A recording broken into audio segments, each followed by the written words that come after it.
Assalamualaikum warahmatullahi wabarakatuh. Selamat malam yang terhormat pada Bapak Wijang dan teman-teman saya yang tercinta, dan kepada penonton yang menonton video ini.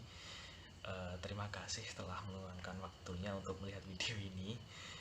Jadi pada hari ini saya akan memenuhi tugas saya, yaitu tugas menjawab soal yang diberikan oleh Bapak dosen Wijang.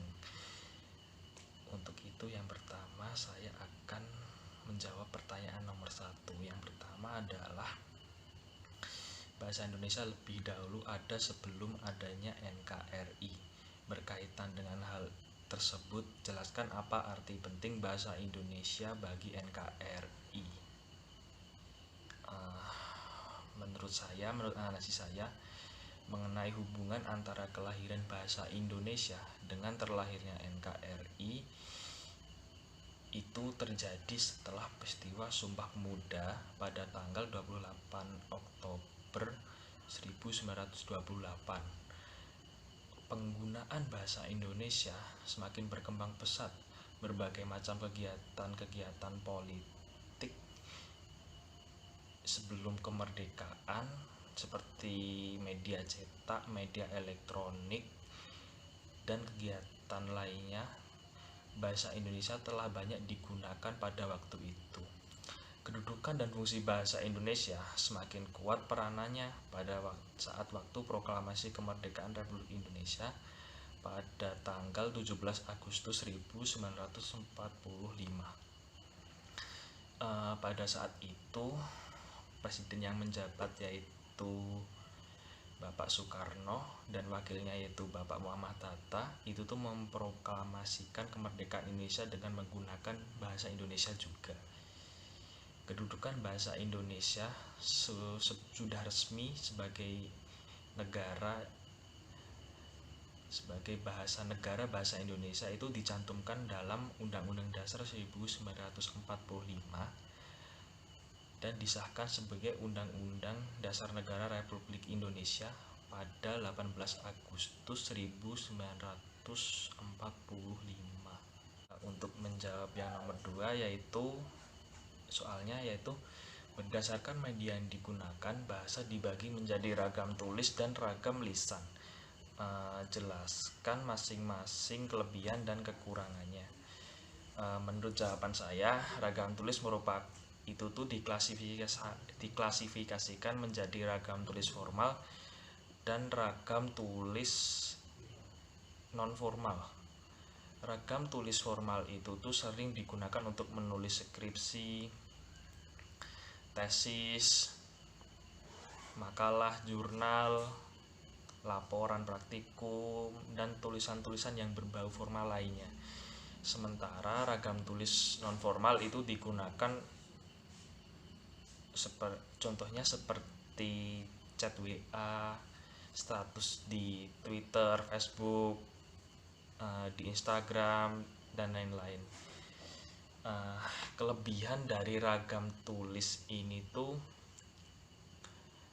yang pertama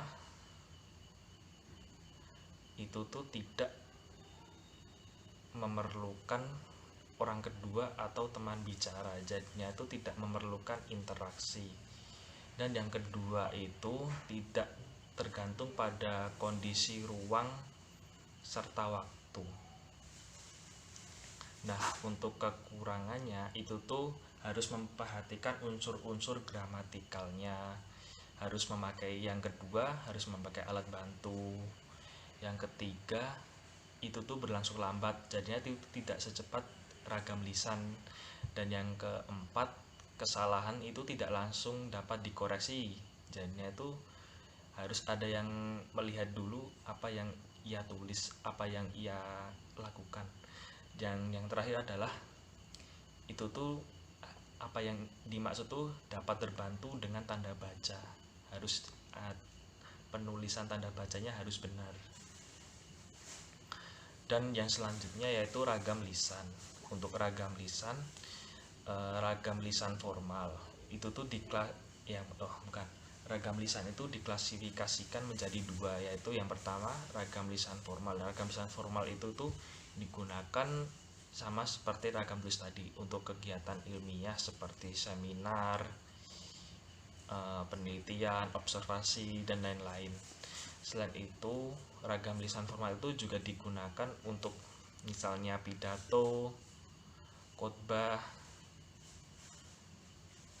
rapat resmi, dan kegiatan yang berbau formal lainnya seperti yang disebutkan saya tadi.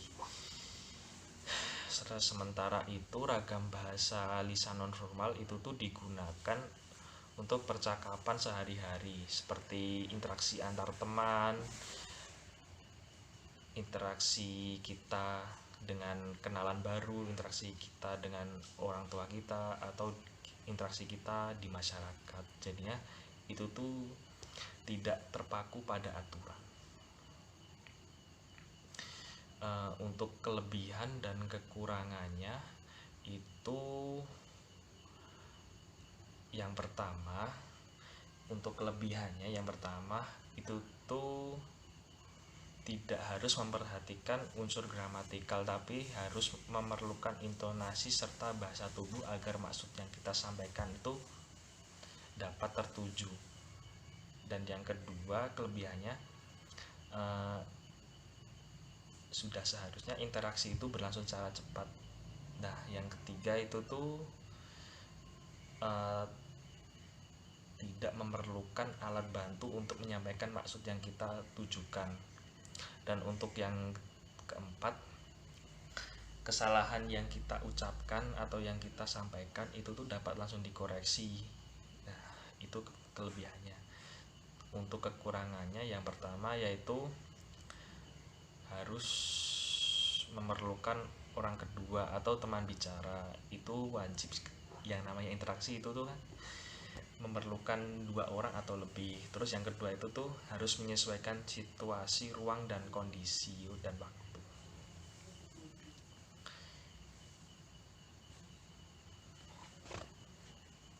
Yang selanjutnya yaitu nomor 3. Untuk yang nomor 3 yaitu soalnya salah satu syarat pembentukan kalimat yang baik adalah kesepadanan. Jelaskan apa itu kesepadanan. Menurut jawaban saya, kesepadanan itu tuh merupakan bentuk keseimbangan antara gagasan yang menggunakan struktur bahasa dalam sebuah kalimat. Kesepadanan dalam sebuah kalimat itu tuh terdapat pada kalimat efektif yang ditandai dengan memperlihatkan kesatuan antara gagasan dengan pikiran yang padu. Mungkin ciri-cirinya itu yang pertama, kata depan itu tuh biasanya tidak berada di depan subjek.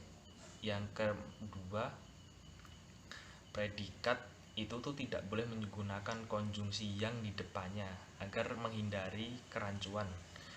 Yang ketiga, konjungsi intrakalimat itu nggak boleh digunakan dalam kalimat tunggal. Dan yang terakhir, dan harus pasti itu tuh mempunyai subjek dan predikat yang jelas agar tahu apa yang dimaksud. Untuk yang selanjutnya yaitu saya akan menjawab pertanyaan nomor 4, yaitu soalnya banyak sekali kesalahan dalam penulisan ejaan yang tidak disadari oleh masyarakat, termasuk di dalamnya itu termasuk mahasiswa. Nah, kita berilah contoh kesalahan-kesalahan itu beserta pembetulannya. Yang pertama mungkin contohnya seperti penggunaan huruf kapital dalam penulisan judul. Kita sering melihat dalam penulisan judul ada yang penulisan huruf kapitalnya itu di seluruh kata, di seluruh hurufnya. Untuk yang itu kadang ada yang salah dalam menuliskan judul. Untuk penulisan judul untuk penulisan judul, penulisannya itu huruf kalimat, huruf kapitalnya itu harus diletakkan di awal kata. Namun untuk penggunaan kata hubung misalnya seperti ke, di, dari, dan pada saat menuliskannya huruf awal pada kata hubung tersebut haruslah kecil. Nah, contohnya seperti ini, contoh yang benar. Bahaya penggunaan smartphone bagi anak-anak. Nah, dalam hal itu selain kata hubung untuk awal katanya itu tuh menggunakan huruf kapital. Nah, bahaya B penggunaan P smartphone, S anak-anak A itu menggunakan huruf kapital. Nah, untuk yang selanjutnya yaitu penulisan bentuk terikat. Nah, untuk penulisan bentuk terikat ini maksudnya itu harus digabung dengan kata yang diikutinya. Nah, contoh yang salah contoh seperti ini. Multimedia itu yang pertama, yang kedua ekstra kurikuler, dan yang ketiga antar pengurus. Nah, contoh yang benar dari kata yang saya sebutkan tadi itu contohnya harus digabung. Jadinya pengucapannya harus satu kata, multimedia. Yang pertama multimedia, yang kedua ekstrakurikuler, dan yang ketiga antar pengurus. Dan yang ketiga yaitu penggunaan partikel pun. Dalam penulisan yang benar menurut Puebi, penulisan kata pun itu tuh harus dipisah dari kata yang mendahulunya. Itu tuh boleh disambung jika kata itu tuh adalah konjungsi. Contohnya seperti walau, bagaimana, dan meski. Nah, contoh yang salah dalam penulisan kalimatnya itu contohnya seperti ini. Dia pun menjelaskan hal itu. Nah, untuk contoh penulisan kalimat yang benar, dia pun menjelaskan hal itu. Hal itu karena punnya itu tuh bukan digunakan dalam kata konjungsi, jadinya itu harus dipisah. Nah, seperti itu. Dan yang keempat, penggunaan kata di sebagai penanda kata pasif dan sebagai preposisi. Nah, dalam penggunaannya kata di itu tuh harus dipisah jika menunjukkan hal-hal yang dimaksud itu tuh adalah tempat. Jadinya itu tuh harus menunjukkan tempat. Nah, untuk yang menunjukkan tempat itu dia harus dipisah. Sedangkan untuk yang digabung, kata yang digabung itu tuh menunjukkan bahwa kata tersebut itu tuh merupakan kata kerja pasif, bentuk pasif. Contoh dari yang dipisah itu tuh contohnya seperti yang benar ya. Contoh yang benar itu contohnya mobil itu terparkir di antara dua gedung. Nah, itu tuh kan menjelaskan jika mobil itu tuh terparkir tempatnya itu di antara dua gedungnya itu. Nah, yang selanjutnya itu di yang dipisah. Contoh yang di yang dipisah itu contoh yang benar itu contohnya buku itu sudah dibaca oleh adik. Nah, itu kan dinya bisa balik menjadi jadinya itu adik sudah membaca buku itu. Nah, itu kan jadinya bisa dibalik, bisa menjadi kalimat aktif dan bisa menjadi kalimat pasif. Nah, yang selanjutnya yaitu yang nomor 5, yaitu contoh penggunaan kata baku dan non baku yang benar. Dalam hal ini kita tuh harus sering mengecek mana yang merupakan kalimat baku dan mana yang kalimat non baku. Hal itu tuh menghindari agar kita di saat menulis seperti jurnal, laporan, makalah, dan lain-lain yang berbau formal itu tuh kita tidak salah tulis. Nah, contoh yang salah dalam penulisannya itu tuh contohnya yang pertama zaman, nomor 2 izin, yang nomor 3 hafal, yang nomor 4 ijazah. Nah, itu tuh contoh salahnya. Nah, untuk contoh yang benar itu contohnya seperti yang pertama tadi yang saya sebutkan. Untuk zaman itu tuh kata bakunya yaitu zaman. Nah, untuk yang kedua yaitu izin. Nah, itu kan bentuk non baku. Untuk bentuk bakunya itu izin. Dan yang ketiga itu non bakunya itu tadi hafal. Nah, untuk kata bakunya itu tuh hafal. Dan yang terakhir kata non bakunya itu tadi ijazah. Nah, untuk contoh yang benar kata bakunya itu tuh ijazah. Nah, mungkin seperti itu.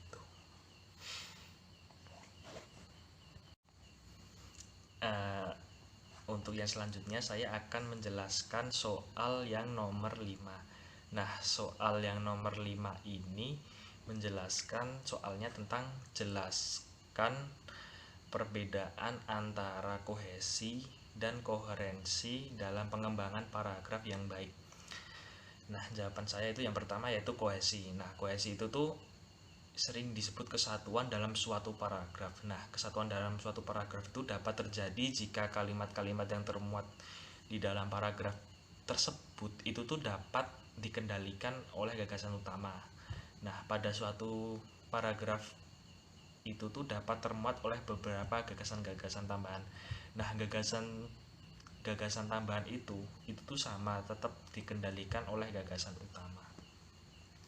Nah, contoh dari kohesi ini contohnya yang pertama yaitu telepon rumah berdering saat pelajaran online berlangsung. Hal itu mengganggu kegiatan belajar adik ketika sedang fokus mengikuti pembelajaran daring. Nah, pada contoh tersebut terdapat kata hal itu. Hal itu tuh menunjukkan kejadian telepon guru yang berdering sehingga mengganggu adik fokus ketika belajar. Nah, itu yang pertama. Nah, untuk yang kedua, untuk memperjelas contoh seperti ini. Ayah berangkat ke kantor menggunakan mobil. Dia berangkat di pagi hari sebelum saya berangkat ke kampus. Nah, pada contoh tersebut kata dia itu tuh merujuk di kalimat pertama. Dia itu merujuk ayah yang sedang berangkat ke kantor. Ayah yang sedang berangkat ke kantor. Nah, yang selanjutnya yaitu koherensi. Koherensi itu tuh adalah suatu kepaduan pada suatu paragraf, yang itu tuh dapat terjadi jika kalimat-kalimat yang termuat dalam paragraf tersebut itu tuh berupa kalimat yang logis dan berkaitan satu sama lain, sehingga itu tuh dapat mendukung gagasan utama dalam paragraf tersebut. Nah, dalam penulisan paragraf itu yang mengandung koherensi itu tuh kita sebagai penulis harus menuliskan kalimat yang berbeda dari kalimat utama. Namun gagasan yang termuat dan yang kita tulis itu di dalamnya itu harus mendukung kalimat utama tersebut, kalimat pertama itu tadi. Nah, contoh simpelnya itu seperti ini.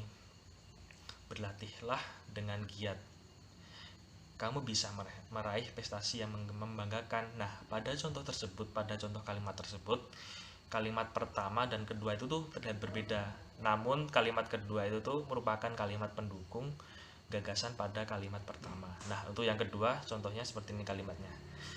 Guci ini terlihat tua namun tetap cantik. Nah, Pak Andi merupakan pemiliknya sehingga ia rajin dan tekun dalam merawatnya. Pada contoh tersebut kalimat kedua itu tuh mendukung gagasan yang termuat dalam kalimat pertama, sehingga sudah jelas jika Pak Andi itu pemilik dari guci tersebut, sehingga itu ia itu kan rajin dan tekun. Nah, sehingga dalam kalimat pertama itu guci ini terlihat tua namun tetap cantik.